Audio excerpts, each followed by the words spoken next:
Hola, hoy vamos a meternos de lleno en uno de los pilares del sistema tributario en Perú. Hablamos del artículo 3 de la ley del IGB. Este artículo, en esencia, define las reglas del juego para conceptos tan comunes como venta o servicio. Entenderlo es de verdad fundamental para cualquier negocio. Así que, empecemos. Para arrancar, pensemos en esta situación. Parece simple, ¿no? Pero esconde la verdadera complejidad de esta ley. ¿Se deben pagar impuestos por un producto que se retira de la propia tienda para uso personal? La respuesta, créanme, puede ser bastante sorprendente, y es una de las claves que vamos a descubrir en este análisis.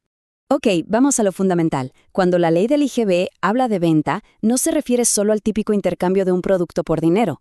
El concepto es mucho, pero mucho más amplio de lo que uno se imagina. Y aquí está el punto clave. Para la ley, una venta es cualquier acto que implique transferir la propiedad de un bien a cambio de algo, o sea, a título oneroso. Y ojo, no importa cómo le llamen al contrato, si es una permuta, una cesión, lo que sea. Si la propiedad cambia de manos por un precio, para el IGB, eso es una venta. Así de simple. Pero la ley va más allá. Se adelanta a situaciones más complejas. Por ejemplo, una operación que depende de que algo pase en el futuro, o incluso la transferencia de bienes que todavía ni existen. También se considera venta. Hasta las arras, esos depósitos de garantía, pueden ser tratadas como una venta si se pasan de ciertos límites que pone el reglamento. Y con esto volvemos a la pregunta del inicio. Esto nos lleva a un concepto que, la verdad, suele confundir bastante: el retiro de bienes. ¿Qué pasa cuando no hay un comprador, sino que es el mismo dueño quien toma algo del inventario? Aquí es donde vemos la lógica del IGB. La regla general es que si el dueño de un negocio saca un producto para su propio consumo, la ley lo ve como una venta, y por lo tanto hay que pagar el impuesto. ¿Por qué? Para asegurarse de que todo bien que sale del círculo comercial pague su impuesto. Pero, claro, hay excepciones importantes. No se paga IGB si se retiran insumos para la propia producción o si se entregan bienes a los trabajadores que son indispensables para que hagan su labor. Y, a ver, cuando hablamos de bienes, es importante tener claro a qué se refiere la ley. No son solo cosas que podemos tocar, ¿eh? El término bienes muebles es súper amplio. Incluye activos que no son físicos, como derechos de autor, patentes e incluso cosas tan grandes como naves y aeronaves. Muy bien, ahora dejemos los bienes a un lado y pasemos a los servicios.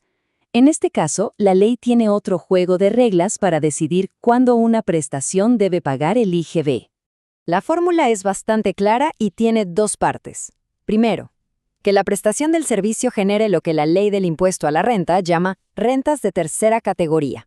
Y segundo, que ese servicio se use o se consuma aquí, en territorio peruano. Si se cumplen esas dos condiciones, listo, hay que pagar IGB. Seguramente salta la pregunta: ¿y qué es exactamente eso de renta de tercera categoría? Suena muy técnico, pero es básicamente el término legal para los ingresos que vienen de actividades de empresa o comerciales. Piensen en el comercio, la industria, cualquier tipo de negocio. Esa es la base que usa el IGB para definir si un servicio está o no grabado. Ahora, en el mundo digital, saber dónde se consume un servicio puede ser algo complicado. Para hacerlo más fácil, la ley establece unas presunciones muy claras. Si la dirección IP del cliente, su tarjeta SIM o su medio de pago están registrados en Perú, se da por hecho que el servicio se está usando en el país y por lo tanto está sujeto a IGB. Sigamos avanzando. Ahora le toca a un sector que tiene sus propias reglas dentro del IGB: la construcción. La ley no solo define la actividad en sí, sino también quién es considerado un constructor para los efectos del impuesto.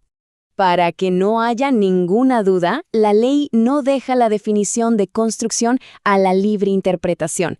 Al contrario, se apoya en una clasificación técnica internacional, la CIU, para detallar con mucha precisión qué actividades cuentan como construcción y cuáles no.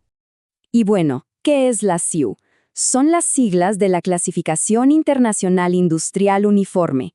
Es un estándar de las Naciones Unidas que sirve para agrupar todas las actividades económicas. Es, digamos, la referencia oficial que usa la ley para decir esto es construcción y esto otro no lo es. Entonces, ¿quién es un constructor a los ojos del IGB? Pues no es solo la persona que pone los ladrillos. es la empresa o persona que se dedica a vender inmuebles que construyó por su cuenta o que mandó a construir para venderlos. Y aquí hay una palabra clave: habitual.